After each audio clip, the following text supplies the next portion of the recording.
Tutur Tinula, sebuah sandiwara radio serial, produksi Sanggar Cerita dan teater Sanggar Prativi.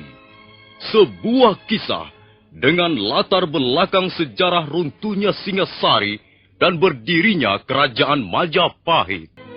Kali ini mengetengahkan episode ketiga dengan judul Daun-Daun Bersemi Lagi. Arya Kamandanu menyiapkan aji seipi angin yang dulu diajarkan Empu Hanggareksa. Sementara itu, para penonton diam menunggu. Nampak Ki Panggalah duduk dengan kaki ditumpangkan ke paha sambil terus membangga-banggakan anaknya. Penonton menjadi agak gelisah melihat Arya Kamandanu yang masih belum juga melakukan sesuatu. Maka Empu Hanggareksa nampak kesal. Hei, Kamandanu, apa yang kau lakukan di situ, ha? Orang-orang sudah menunggu. Mereka mau melihat apa kau bisa melakukan seperti apa yang telah dilakukan anak desa Tumangkar itu.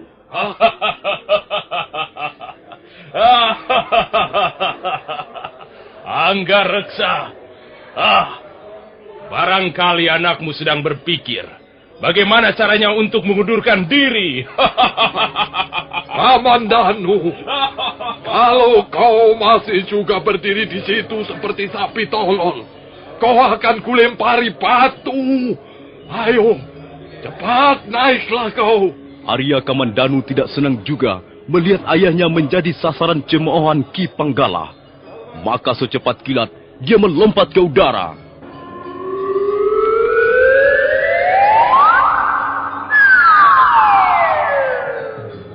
Mendadak suasana menjadi sangat sunyi.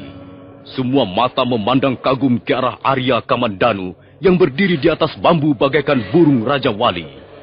Arya Kamandanu kemudian mulai melompat ke sana kemari. Kakinya tak kalah lincahnya dibandingkan Sanding. Bahkan gerakannya jauh lebih cepat. Ki Panggalah diam-diam mulai khawatir. Arya Kamandanu terus melompat dan gerakannya makin lama makin cepat. Penonton berdecak kagum. Kini mereka tidak lagi melihat dengan jelas tontonan di depan mereka. Mereka hanya seperti melihat kelebatan bayangan orang yang melompat ke sana kemari seperti hantu malam. Kadangkala bayangan itu berputar-putar di udara, kadangkala melesat ke samping kiri atau kanan. Tiba-tiba Arya Kamandanu berhenti melompat, tapi hanya sebentar. Saat berikutnya, dia sudah melayang ke atas pohon, kemudian kembali lagi ke atas bambu. Lalu dia melompat ke atas bubungan rumah banyak dekur. Lompatan itu menimbulkan angin bersuit, dan anehnya, tak secuil pun genting rumah banyak dekur pecah atau retak karenanya. Angin. Anak itu mempunyai aji saipi angin. Pantas dia bisa melakukan lompatan seperti setan. Kalau begini, anakku bisa kalah. Sanding! Ya, Ayah. Kau sudah siap untuk pertarungan berikutnya? Saya siap, Ayah. Kau harus hati-hati. Lawanmu itu bukan anak muda sembarangan. Kau harus ingat benar jurus-jurus yang kuajarkan tempo hari. Terutama sekali, jurus yang penuh tipu muslihat. Kau tidak perlu ragu-ragu. Kalau perlu, sodok saja begitu dia lengah. Di sini yang penting menang. Nah, ambillah tongkatmu. Pertarungan sudah akan dimulai lagi. Baik, Ayah. Sanding sudah berdiri dengan tongkat rotan di tangan kanannya. Demikian pula Arya Kamandanu yang berdiri di tepi gelanggang yang lain. Tak lama, Sanding melompat ke atas bambu. Arya Kamandanu segera menyusul. Kini dua orang pemuda itu sudah berdiri berhadap-hadapan. Penonton menunggu sambil menahan napas. Di antara penonton, nampak sepasang mata yang indah ikut melihat apa yang akan terjadi di atas gelanggang pertarungan. Orang itu mengenakan kerudung kepala dan gerak-geriknya seperti seorang nenek-nenek. Sanding! Apalagi yang kau tunggu? Ayo cepat! Sabet saja! Ya! Sanding terus memburu Arya Kamandanu dengan tongkat rotannya. Karena kali ini tidak menggunakan aji sepi anginnya, dan itu memang disengaja. Arya Kamandanu menjadi kewalahan. Beberapa kali kakinya hampir saja terpeleset, tapi untung dia buru-buru dapat mengatasi keseimbangan tubuhnya. Aku melihat ada yang tidak beres, Kakang Hanggareksa. Iya. Mengapa sekarang anak itu menjadi lamban? Mengapa gerakannya menjadi kaku sekali begitu? Barangkali dia sedang menjajaki kemampuan lawannya. Tapi bukan begitu caranya menjajaki lawan. Lihat. Saya menjadi khawatir, Kakang. Sudahlah. Biar saja dibayar teguh. Kalau memang dia harus kalah, ya biar saja toh kalah. Mungkin memang kita tidak ditakdirkan menjadi besan. Sanding terus menghujamkan tongkatnya, menyabet kiri kanan. Arya Kamandanu semakin bersemangat. Setelah beberapa kali pundaknya kena pukulan tongkat, dan kali ini pukulan itu datang semakin gencar. Akhirnya Arya Kamandanu menjadi bulan-bulanan sanding. Namun begitu, dia masih berusaha untuk bertahan di atas ujung bambu kuning. Sementara itu, tak jauh dari atas gelanggang, berdiri dekat pintu, Sariti menelannya pertarungan sambil menggigit bibirnya dengan cemas. Kasihan Kakang Kamandanu. Dia menjadi bulan-bulanan Kakang Sanding. Kasihan. Tubuhnya pasti sakit sekali terkena pukulan tongkat rotan itu. Mengapa kau harus berkorban untuk kami? Dia terkena pukulan lagi di punggungnya. Mengapa Kakang Sanding begitu kejam? Bukankah dia tahu bahwa Kakang Kamandanu hanya mengalah saja? Kasihan sekali Kakang Kamandanu.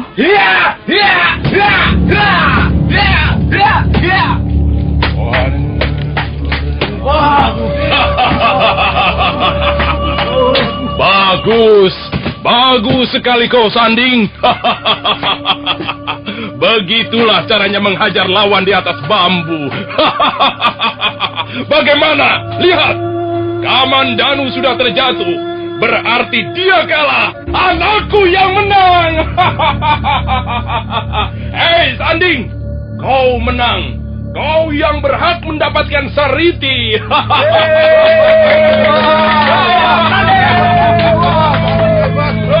Ki Panggala terus tertawa-tawa melihat kemenangan yang diperoleh anaknya. Lain halnya dengan Empu Hanggareksa, dia nampak sangat terpukul. Setelah minta diri pada banyak dekur, buru-buru orang tua itu melangkah meninggalkan keramaian orang. Sementara itu, di belakang para penonton yang masih sibuk membicarakan jalannya pertarungan, nampak dua orang laki-laki berbadan kekar. Dua bilah pedang yang terselip di pinggang menandakan bahwa mereka tergolong orang yang menyukai tindakan kekerasan. Kau melihat apa, Kakang Tembini? Lihat sebelah sana. Banyak wanita cantik. Diamlah kau, Gender. Rupanya kau tertarik pada nenek-nenek di bawah pohon itu ya? Iya. Aku tertarik pada nenek-nenek yang aneh itu. Apa? Nenek-nenek aneh? Apanya yang aneh? Bedaknya, pupurnya, atau gincunya terlalu tebal hingga nampak seperti genderuwo kesiangan. Coba perhatikan. Apakah dia betul-betul seorang nenek? Bukan, Kakang. Wajahnya masih halus, tidak berkerut-kerut seperti nenek-nenek. Lihat, dia pergi adik Gander. Mari kita ikuti dari belakang.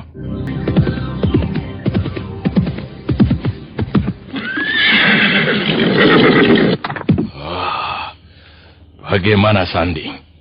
Kau puas sekarang? Akhirnya kau juga yang akan memboyong Sariti. Sebenarnya saya malu, Ayah. Apa?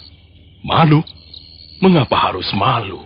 Sebenarnya saya tidak berhak memenangkan pertarungan itu, Ayah. Pokoknya kau yang menang. Semua orang melihat kaulah yang menang. Kamandanu kau gebuk sampai babak belur dan akhirnya tubuhnya melayang jatuh bagaikan nangka busuk. Orang-orang tidak tahu. Ayah juga tidak tahu.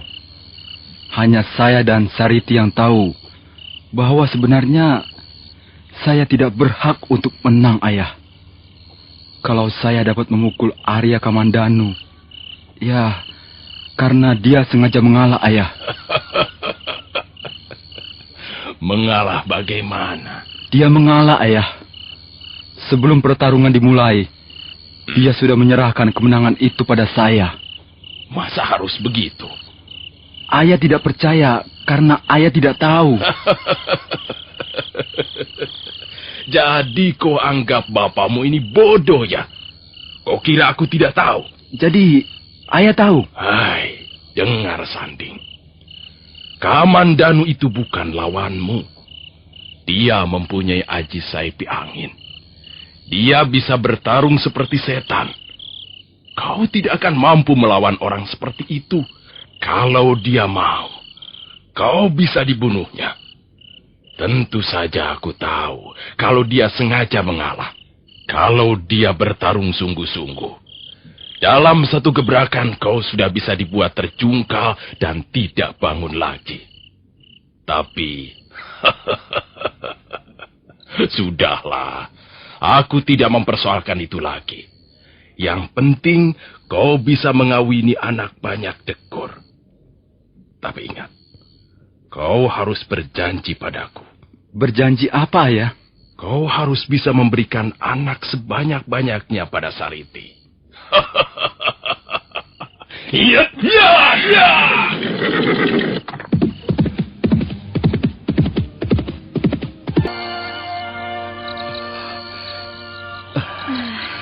Kakang Sanding memang keterlaluan.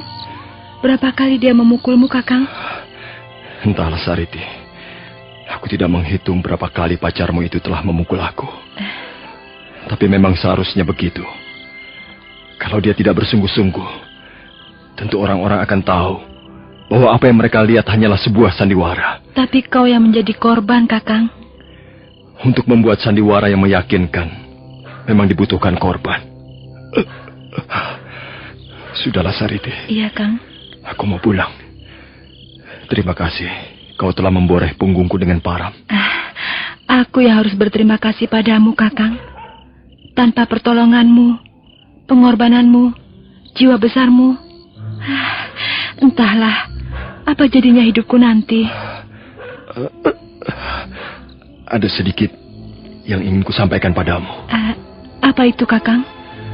Sekalipun semua ini kulakukan dengan rasa tulus. Iya. Tapi ada sesuatu yang sangat kuharapkan. Janganlah kau sia-siakan pengorbananku ini. Jadilah kau nanti seorang istri yang baik, yang setia, penuh pengertian dan kasih sayang pada suami dan anak-anakmu. Iya, Kakang. Iya. Aku akan memenuhi apa yang kau harapkan. Aku tidak akan menyanyiakan pengorbananmu yang begitu berharga ini, Kakang. Jalanan sudah sepi ketika Arya Kamandanu meninggalkan halaman rumah Sariti. Tak ada sepotong manusia melintas di jalan. Rumah-rumah pun sudah ikut tertidur bersama penghuninya. Sambil merasakan rasa sakit di beberapa bagian tubuhnya, Arya Kamandanu melangkah sempoyongan. Tiba-tiba, dia merasa gembira. Tapi dalam kegembiraan yang aneh itu, ada sesuatu yang tidak mampu dimengerti. Aneh sekali. Mengapa tiba-tiba saja hatiku gembira? Baru saja aku bertarung dan dikalahkan sampai tubuhku sakit semuanya. Tapi, mengapa aku justru gembira? Apakah ini yang namanya bahagia? Berkorban untuk orang lain tanpa pamrih. Di situkah letak kunci kebahagiaan ini? Apakah itu bukan suatu kesombongan atau kekonyolan? Kang, iya, nenek-nenek itu berhenti, Kang. Dia menengok ke belakang. Mungkin dia tahu kalau kita buntuti. Iya, kita lihat saja dari jauh. Aku ingin tahu dia pulang ke rumah siapa. Kakang Tumbini naksir ya? Aku bukan mau mencumbu dia. Lalu mau kau apakan perempuan itu, Kang? Akan kutangkap. Ditangkap, lalu ditidurkan di atas ranjangnya. Sedap sekali, Kang. Hus, ngawur. Perempuan itu akan kutangkap dan kuserahkan pada pemerintah Kediri. Loh, apa salahnya dia, Kang? Adik Kender. Ya, Kang. Kita mampir nonton pesta bambu kuning tadi. Rupanya rezeki nomplok. Hah? Kalau kita pulang langsung ke Kedung Pluk, wah, rugi besar. Kita tidak bakal dapat 200 ringgit. Hah? 200 ringgit? Iya. Kalau dugaanku itu betul, kita akan dapat 200 ringgit. Kau pernah dengar tentang 2 orang asing yang menjadi buronan pemerintah Kediri? Oh ya? 2 orang itu laki-laki dan perempuan. Konon kabarnya, yang laki-laki diduga sudah mati karena menderita luka-luka parah. Tinggal yang perempuan. Oh iya, Kang. Iya. Perempuan itu tadi sepertinya juga bukan penduduk asli. Hah? Bukan pribumi. Kulitnya putih sekali. Jarang wanita asli menunjukkan ciri-ciri seperti itu, Kang. Mungkin dia itu wanita buronan pemerintah Kediri, Kang. Loh, mana dia? Hah?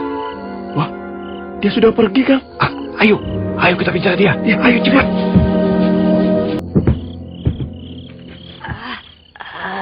Sampai kaget aku. Kalian siapa? Dan mau apa? Kau mau pulang kemana, Nek? Malam-malam begini. Aku mau pulang kemana? Apa urusanmu? Ayo minggir. Jangan berdiri di situ. Aku mau jalan. Nenek, jangan begitu, Nek. Kami kan bermaksud baik. Ini sudah malam. Hah? Aku mau pulang. Jangan ganggu aku. Nanti tak laporkan kepala desa loh. Loh. Siapa yang mengganggu Nenek? Kami justru mau mengantarkan Nenek. Kasihan, sudah tua kalau berjalan sendiri. Nanti ada genderuwo loh, Nek. Aku tidak takut genderuwo. Sudah. Kalian mengganggu orang jalan saja. Tunggu dulu, Nek. Kalian ini mau apa sebenarnya? Mau merampok ya? Aku tidak punya apa-apa. Kalau mau merampok, sana di kota. Tunggu dulu, Nek. Kok buru-buru sekali? Ini sudah malam. Aku ditunggu cucuku di rumah. Siapa nama cucumu itu, Nek? Apa urusanmu mau tahu nama cucuku? Kalian ini pasti orang-orang nggak bener.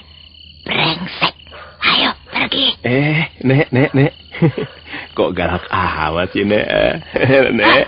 Kurang ajar kau ya. Berani pegang-pegang tanganku.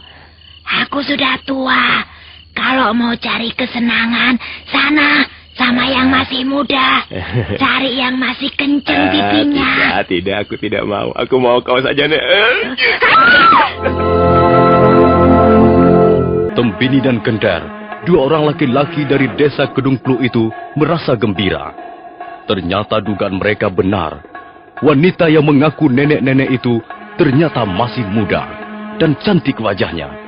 Dialah Mesin. Nenek-nenek itu menjerit ketika laki-laki di depannya tiba-tiba menubruk. Jeritan itu begitu nyaring dan terdengarlah suara aslinya. Suara seorang wanita yang masih muda, bukan lagi suara nenek-nenek. Dan wanita muda itu yang tak lain adalah Mesin, kelihatan sangat berang. Dia segera mengibaskan kerudungnya dan nampaklah seluruh wajahnya yang cantik jelita.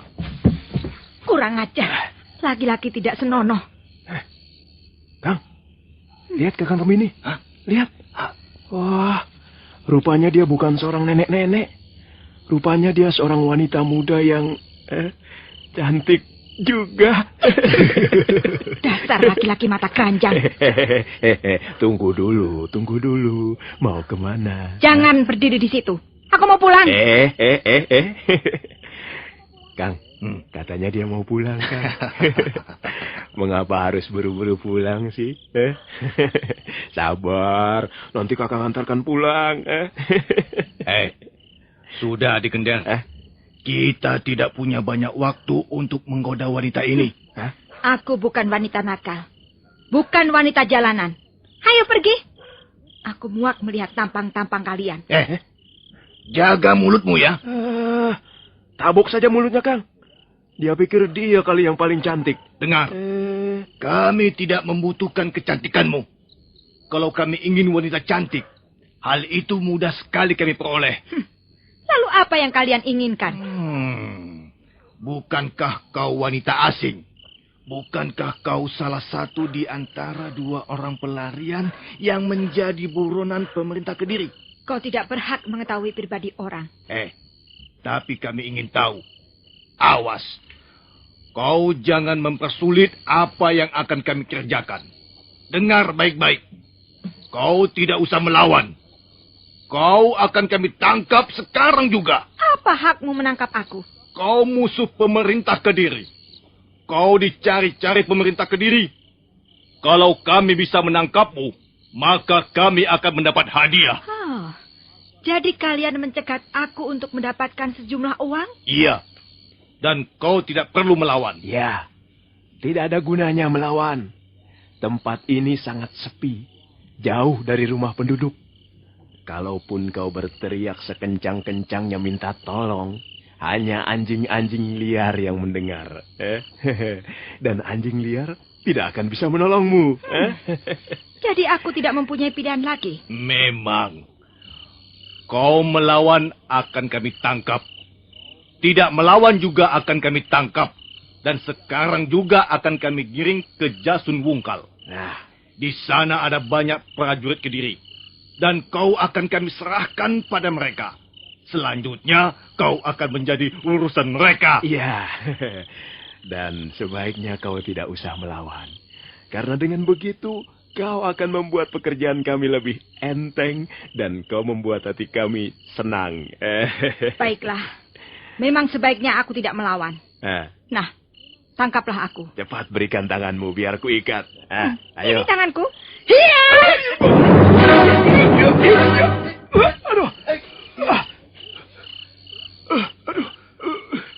Kurang ajar. Kau telah menyakiti kawanku. Kalau kau ingin mendapat bagian juga, ini, terimalah. Hiya! Setan betina.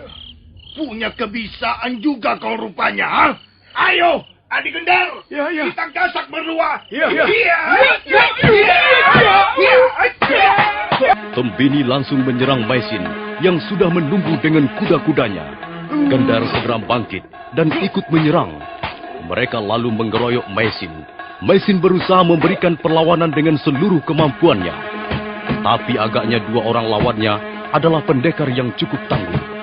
Demi menghindari kemungkinan-kemungkinan buruk yang bisa menimpa dirinya, Maisin berusaha mencari kesempatan untuk lolos. Awas, Adik Gendar. Dia mau kabur. Ayo, cepat di sebelah sana. Dia kabur, Kakang. Kurang asam. Dia bisa memperdaya kita. Perempuan itu memang licik sekali. Bukan hanya licik. Dia juga licin seperti belut. Iya. Sekarang bagaimana, Kakang Tembini? Kita kejar lagi? Iya. Dia pasti belum jauh. Mari kita kejar lagi. Iya. Tapi kita berpencar. Kau ambil jalan lain. Aku akan melacak melewati jalan yang ini. Iya. Ayo cepat. Iya, ayo.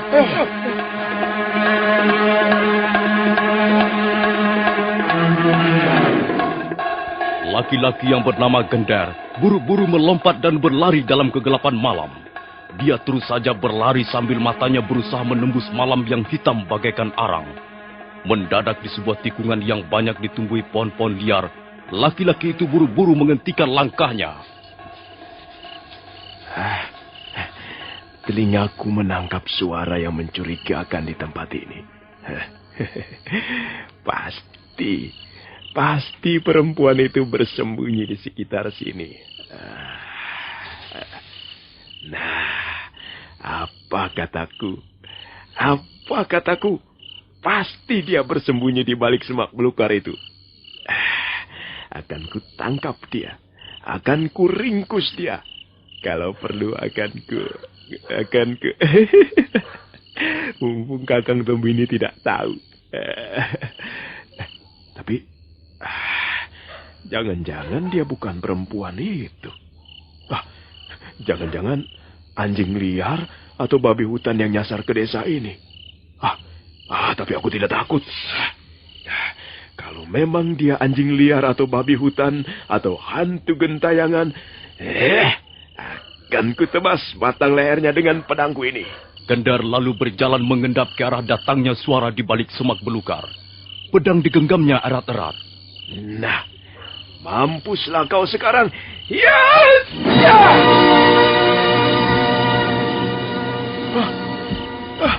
Kakang Temini. Kau ini ngawur saja. Leher orang mau dibabat seenaknya. Maaf, Kakang. Kukira ada anjing liar atau babi hutan. Untung Kakang menangkis sambaran pedangku. Ada apa, Kang? Kemana larinya perempuan itu? Dia tiba-tiba lenyap di sekitar tempat ini. Mungkin dia bersembunyi dulu, menunggu kita lengah. Kang, itu dia, Kang. Betul dia tuh. Iya, ayo kita kejar. Iya, ayo.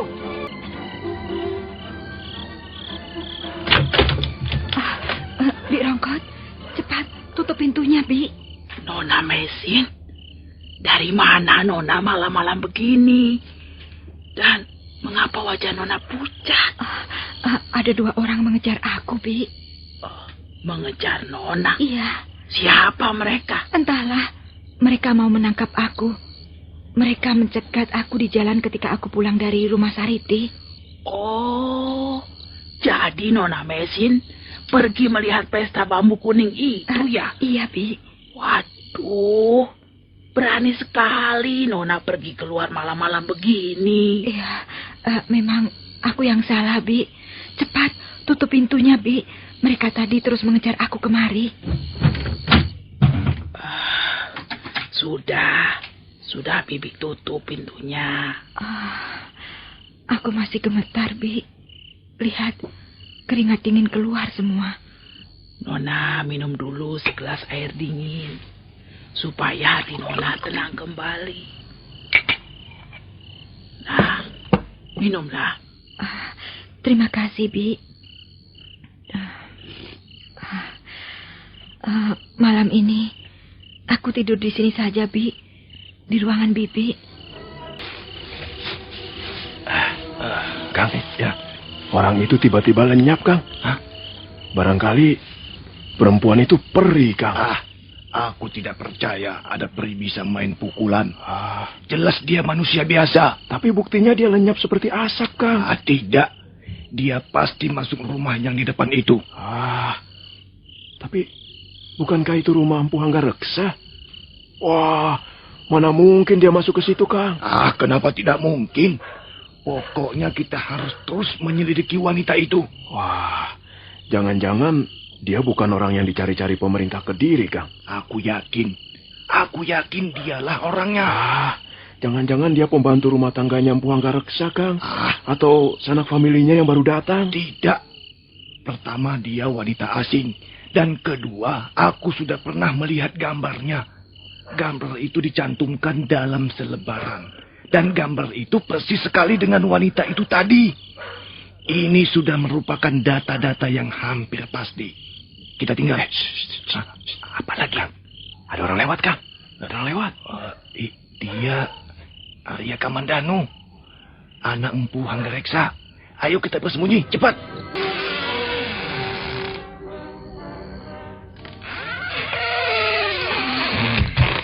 Kau baru pulang, Kamandanu. Ya, Ayah. Bagaimana rasanya? Sakit badanmu?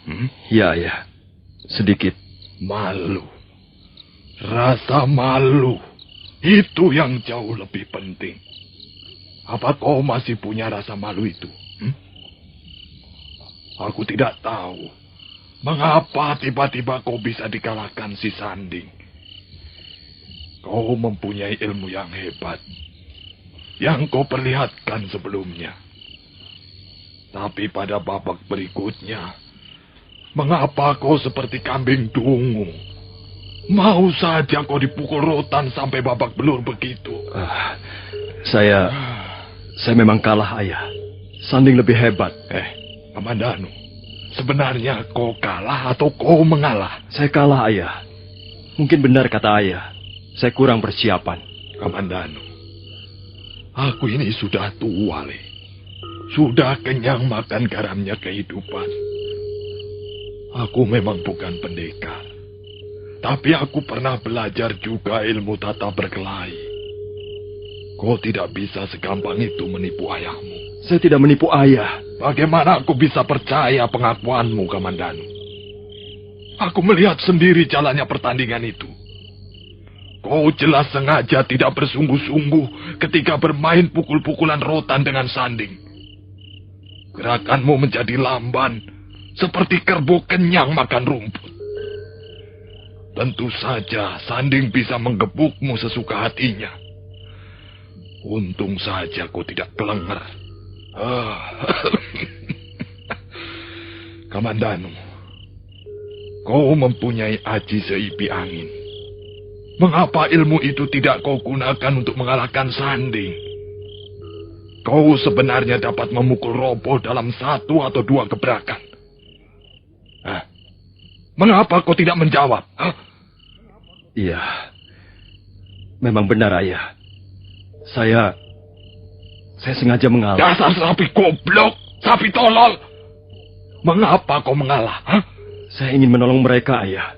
Mereka itu siapa? Sanding dan Sariti. Mereka saling mencintai. Saya sengaja mengalah demi kebahagiaan mereka. Bagus. Bagus sekali kelakuanmu. Dan kau tidak memikirkan aku, ya? Kau tidak mengelokkan ayahmu ini. Bahkan kau telah membuat aku kehilangan muka di depan orang-orang. Maafkan saya, ayah. Bukan berarti saya tidak menghiraukan nama baik ayah. Tapi saya tidak mempunyai pilihan yang lain. Saya terpojok. Saya terpaksa menolong mereka. Saya tidak sampai hati melihat hubungan mereka patah di jalan gara-gara saya. Sudah. Kau tidak perlu bicara banyak-banyak. Kau ingin jadi pahlawan. Dan sekarang itulah upahnya. Badanmu babak belur dan keluarga kita terpaksa kehilangan muka. Angger Kamandanu. Ada apa, Bi? Nona Mesin ingin bicara sebentar dengan Angger. Mesin? Apa dia belum tidur? Belum, Ger. Dia menunggu Angger sejak tadi. Baiklah. Biar aku datang ke kamarnya. Oh, jangan, Ger. Nona Mesin tidak ada di kamarnya. Dia ada di ruangan Bibi di belakang. Mengapa dia di sana? Nanti Angger akan tahu. Biar Nona Mesin sendiri yang menceritakannya. Jadi kau ke rumah Sariti sendirian? Iya, Kakang. Aku ingin melihat kau bertarung. Kau terlalu berani. Dan lagi mengapa kau harus ikut menonton aku bertarung? Bukankah kau sudah tahu hasilnya bahwa aku akan kalah? Aku tidak sampai hati melihat Sanding memukulmu dengan rotan, Kakang. Sudah. Pertarungan sudah selesai. Lalu sekarang ada masalah apa lagi? Waktu pulang, aku diikuti 2 orang laki-laki. Mereka lalu mencegat aku di jalan. Mau apa mereka? Mereka mau menangkap aku. Katanya, aku mau dibawa ke Jasun Wungkal. Mau diserahkan pada prajurit-prajurit Kediri yang ada di sana. Persoalan ini bisa gawat. Kalau sampai mereka lapor pada pemerintah Kediri, rumah ini bisa diobrak-abrik. Dan kita terpaksa menjadi pelarian lagi. Tapi benar, mereka cuma 2 orang dan tidak lebih? Tidak, Kakang. Mereka memang cuma 2 orang. Apa mereka prajurit? Sepertinya bukan. Mereka masih ada, Nona Mesin. Mereka masih mondar-mandir di jalanan. Tadi Bibi lihat mereka menguasai rumah ini ketika Bibi menutup pintu serambi depan. Benar mereka cuma 2 orang atau lebih, Bi? Cuma 2 orang, Ger. Yang satu menghunus pedang, dan pedangnya itu disabet-sabetkan daun-daunan. Walaupun hanya berdua, mereka bisa membahayakan keselamatan kita. Lalu bagaimana, Ger? Orang-orang itu nampaknya jahat sekali. Satu-satunya jalan. Mereka harus dibungkam. Kau punya akal untuk membungkam mulut mereka? Nah, begini saja. Kita jangan sampai memberi kesempatan mereka memberitahukan pada kawan-kawannya. Karena itu kebetulan sekali. Mereka masih ada di sini. Lalu, apa rencanamu, Kakang? Kita akan pancing mereka. Kau berani menjadi umpan Mesin? Apa yang harus aku lakukan? Kau pergi dari rumah ini diam-diam dan melewati pintu depan. Mereka pasti akan segera mengikutimu. Nah, kau harus membawa mereka ke tempat yang sepi. Di sebelah selatan desa Kurawan ini, ada bukit kecil yang jarang dijamah manusia. Pancinglah, agar mereka ke sana. Aku akan menyusul kemudian. Tapi, Ger, apakah itu tidak berbahaya? Jangan khawatir, Bi.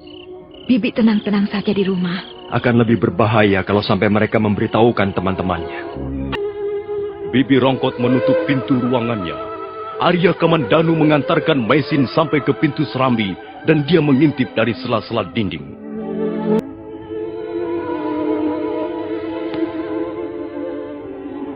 Malam sangat sunyi ketika Mesin melompat ke halaman. Sebentar kemudian, dia sudah lenyap di balik kegelapan. Dan pada saat yang hampir bersamaan, dua bayangan berkelebat menyusulnya. Arya Kamandanu mengantar Mesin sampai ke pintu serambi depan. Malam sunyi dan lengang. Arya Kamandanu mengintip dari celah-celah dinding dan dia melihat Mesin melangkah ke halaman. Tanpa menengok kiri kanan, Mesin terus melangkah dan sebentar kemudian bayangannya sudah lenyap di dalam kegelapan.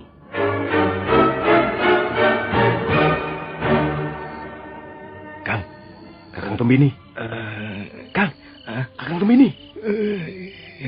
Rupanya aku terlelap sebentar. Kang. Wanita itu keluar, Kang.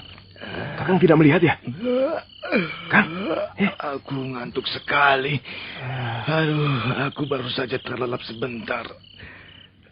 Apa katamu? Wanita itu bagaimana? Dia keluar rumah, Kang.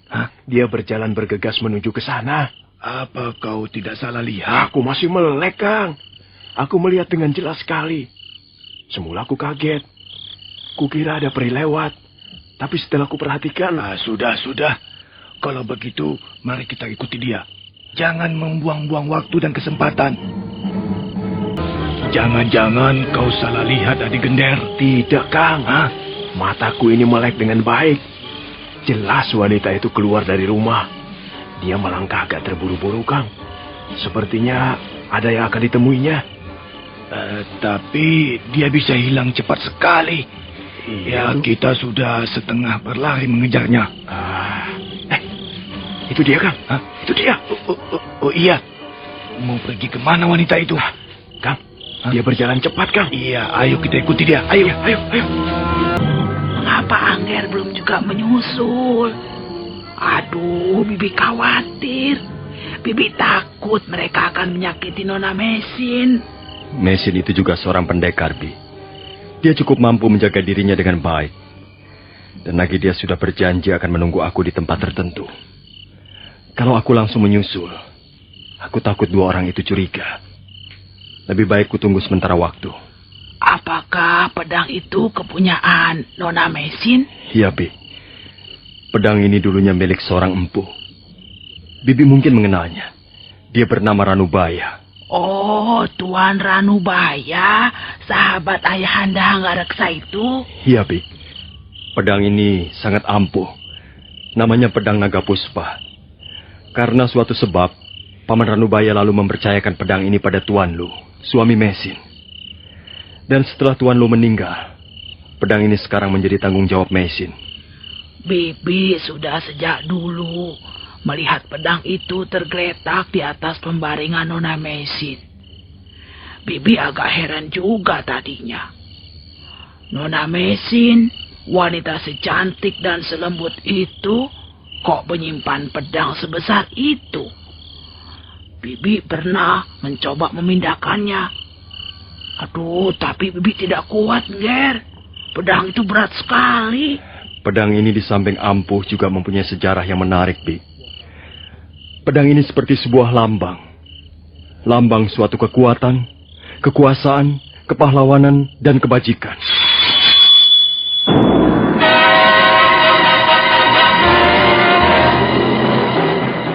Arya Kamandanu menarik pedang itu dari warangkanya. Seketika ruangan menjadi merah seperti disiram bara api. Nyi Rongkot mundur sambil ternganga keheranan. Dia melihat Arya Kamandanu dengan wajah membayangkan rasa takut dan ngeri. Dia melihat wajah putra Empu Anggareksa sepertinya berubah karena pantulan pamor pedang yang menyala-nyala. Oh, sudah, Nger, sudah. Aduh, masukkan pedang itu. Masukkan kembali ke warangkanya, Ger. Oh, Bibi takut, Ger. Badan Bibi jadi gemetar. Angger seperti berubah menjadi orang lain. Ketika menghunus pedang itu, Angger seperti kemasukan roh dewa pencabut nyawa. Bibi tidak usah takut. Biarlah pedang ini di sini. Kuncilah pintu ruangan ini dari luar. Kukira sudah saatnya aku harus menyusul Mesin. Oh, iya, Angger. Apakah Angger tidak jadi membawa pedang itu? Bukankah Nona Mesin berpesan agar Angger membawa pedang itu untuk mengusir 2 orang jahat itu? Tidak usah, Bi. Kukira aku tidak memerlukan pedang ini untuk menghadapi mereka. Nah, aku pergi dulu, Bi. Iya, Angger. Hati-hati. Ada pedang kok seperti ini. Menyeramkan sekali. Besar dan bentuknya aneh. Kalau dicabut, keluar cahaya merah seperti bara api. Kok Nona Mesin itu berani tidur bersama senjata seperti ini ya? Kalau aku, diupah 10 ringgit tidak bakal mau. Sudah lebih baik aku kembali ke kamarku saja. Kang, tunggu, Kang. Apa? Tunggu. Barangkali wanita itu setan, Kang. Masa dia bisa hilang lagi? Tadi dia di sini, sekarang dia sudah lenyap lagi. Pokoknya dia harus bisa kita tangkap. Nah, itu dia. Itu dia muncul dari balik pohon besar itu. Ayo cepat, adik. Kita sergap dia. Tunggu, Kang. Tunggu apa lagi? Ayo cepat. Nanti dia lenyap lagi. Dia memang pintar sekali menghilangkan jejak. Kalau tidak begitu, dia tidak akan menjadi pelarian dan gambarnya dipajang di mana-mana. Cepat, adik Gender. Tunggu, Kang, tunggu. Kita sudah mengikuti wanita itu sampai ke batas desa ini, Kang. Iya, kita bukan hanya akan mengikutinya, tapi akan menangkapnya. Kang. Tapi wanita itu agaknya akan membawa kita ke suatu tempat tertentu, Kang. Bukankah di depan itu ada sebuah makam tua?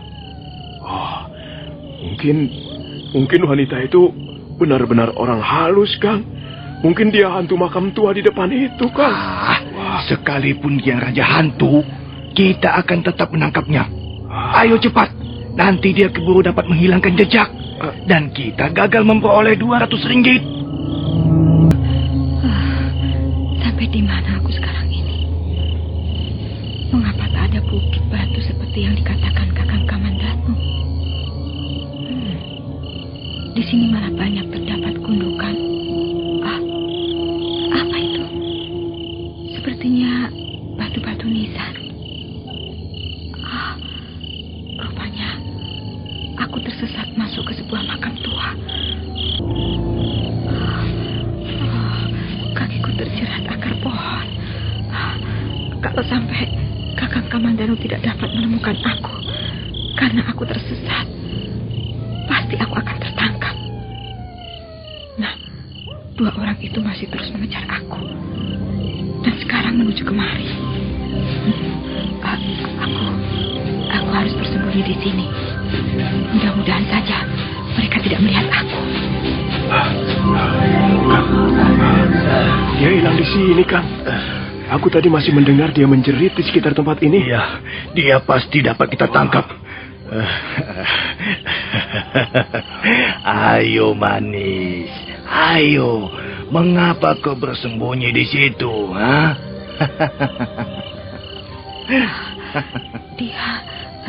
Dia rupanya melihat aku bersembunyi di sini. Awas tadi, Gender. Cepat kau hadang di sebelah sana. Dia bersembunyi di balik akar pohon besar itu. Iya. Ayo cepat.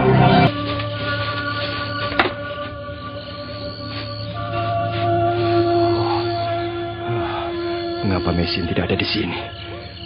Mengapa bukit batu ini sepi? Tak ada seseorang pun di sini. Jangan-jangan dia tersesat. Atau barangkali dia sudah tertangkap. Oh, aku harus mencarinya dan menemukannya segera.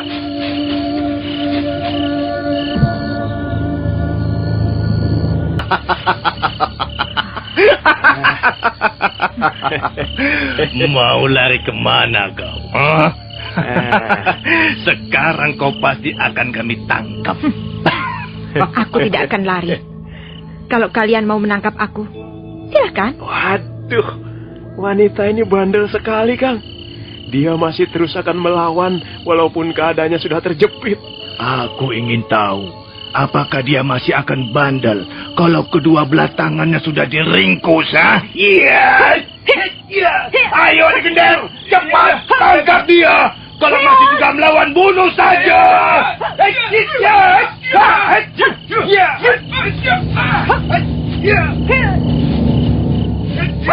Dua orang laki-laki itu terus memburu Maisin dengan serangan silih berganti. Maisin berusaha membendung serangan walaupun nampak kerepotan. Maka demikianlah, makam tua yang hampir tak pernah dijamah manusia itu menjadi gaduh oleh suara orang berkelahi. Barangkali kalau para penghuni makam itu adalah makhluk yang masih bernyawa, mereka tentu akan bangun semuanya dan marah karena tempat tinggalnya dibikin ribut. Dan semakin gawat, setelah beberapa kali dia hampir terjatuh karena kakinya tersandung batu-batu nisan. Melihat calon korbannya sudah kendor daya tahannya, dua orang laki-laki itu makin bernafsu menyerbu. Tapi pada saat yang benar-benar sudah gawat, Maisin dapat melihat sebuah bayangan melayang ke arah mereka.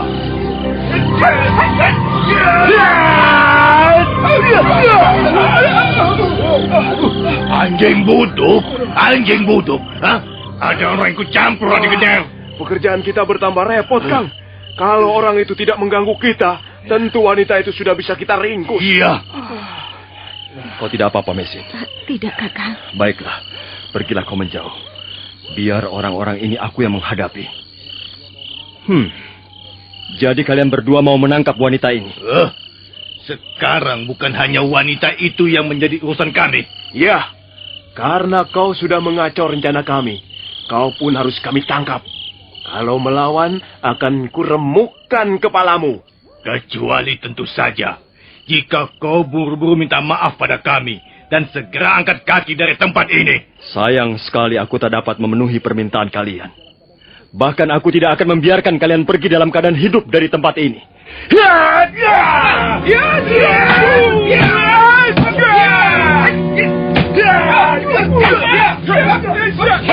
Dua orang laki-laki itu segera berkelit menghindari serangan Arya Kamandanu. Dan selanjutnya mereka ganti mengadakan serangan bertubi-tubi. Mereka bermaksud merantai lawannya dengan menggempurnya dari berbagai arah. Tapi siapa yang mereka hadapi sekarang bukanlah pendekar tangguh. Apalagi ketika Arya Kamandanu mulai menggunakan ilmu kanuragan naga puspa tahap kedua. Dua orang laki-laki itu pun menjadi seperti orang-orang linglung. Arya Kamandanu masih sabar menunggu sampai 10 jurus. Tapi setelah menginjak jurus ke-11, dia pun nampak sudah tidak sabar lagi.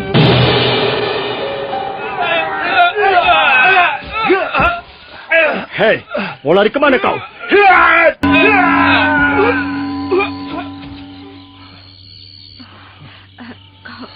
Kau tidak apa-apa, Kakang? Tidak. Kau benar-benar tidak apa-apa? Tidak, Maisin. Aku tidak apa-apa. Hanya punggungku masih terasa agak pedih.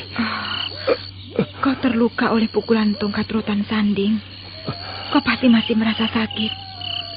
Untung kau dapat mengalahkan mereka, Kakang. Sudahlah. Sekarang mari kita seret mereka dari tempat ini. Tak jauh dari sini, ada sebuah sumur alam yang mengandung uap racun. Kita ceburkan saja mereka ke dalamnya. Apakah mereka benar-benar sudah mati, Kakang? Kalau mereka belum mati karena pukulanku, mereka pasti akan mati dalam sumur beracun itu.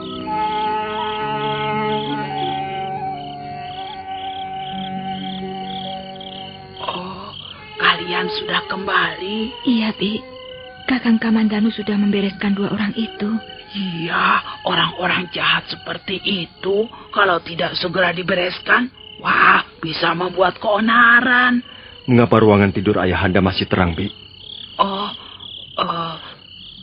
Nger. Ada apa, Bi? Kok hatiku tiba-tiba tidak enak? Ayahanda tadi mencari Angger Kamandanu. Ayahanda nampaknya sangat gusar. Beliau berpesan pada Bibi agar Angger Kamandanu jangan tidur dulu. Ayahanda ingin bicara katanya. Ada apa lagi? Apa lagi yang akan dibicarakan ayah malam-malam begini?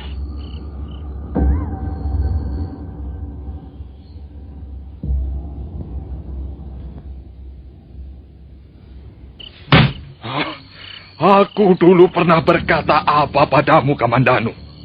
Dan sekarang ternyata apa yang pernah kukatakan terbukti. Aku dulu pernah berkata bahwa wanita asing yang kau bawa ke rumah kita ini bisa mengundang masalah yang gawat. Nah, sekarang terbukti. Memang ayah, ada 2 orang yang belum dikenal mencoba menculik Mesin. Tapi niat mereka sudah berhasil saya gagalkan. Sekarang tidak ada masalah lagi. Kok bisa memastikan begitu? Bagaimana kalau mereka kembali lagi dan membawa teman-temannya atau membawa prajurit-prajurit Kediri? Kamandanu, aku ini sudah semakin tua, Le. Aku tidak ingin di rumah ini terjadi keributan. Aku ingin hidup tenang, seperti orang-orang tua yang lain itu. Jangan kau usik ayahmu ini dengan persoalan-persoalan yang berat, Le. Sebenarnya sudah tidak ada persoalan lagi, ayah. 2 orang itu tidak bakal kembali lagi. Mengapa kau bisa berkata begitu pasti? Mereka sudah saya singkirkan. Apa?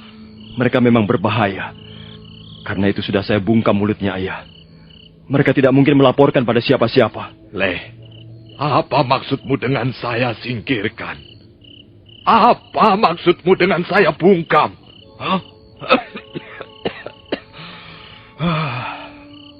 Kau sudah membunuh mereka? Ayo jawab, Kamandanu. Kau sudah membunuh orang itu?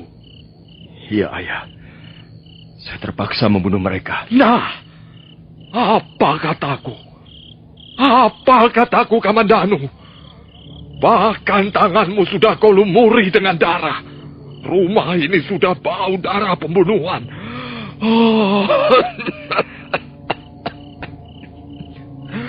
Sekarang kau harus percaya pada ayahmu ini, Le. Kehadiran wanita asing itu pasti akan membawa bencana. Dia ibarat bisul. Sewaktu-waktu pasti akan meletus. Empu Hanggareksa benar-benar gusar. Arya Kamandanu tak mampu berkata apa-apa. Wajahnya tunduk, tak berani menatap ayahnya. Sementara itu di balik pintu, ada sepasang telinga mendengarkan pembicaraan itu. Dialah Mesin. Sambil menyeka air mata yang mengalir deras, wanita itu buru-buru melangkah ke ruang tidurnya. Nah, para pendengar sekalian, bagaimana kisah selanjutnya? Apa yang akan terjadi pada diri Mesin, wanita Mongolia yang sudah menjadi janda di negeri orang itu? Silakan mengikuti serial ini dalam episode berikutnya. Gembalut Cinta di Atas Noda. Sampai jumpa.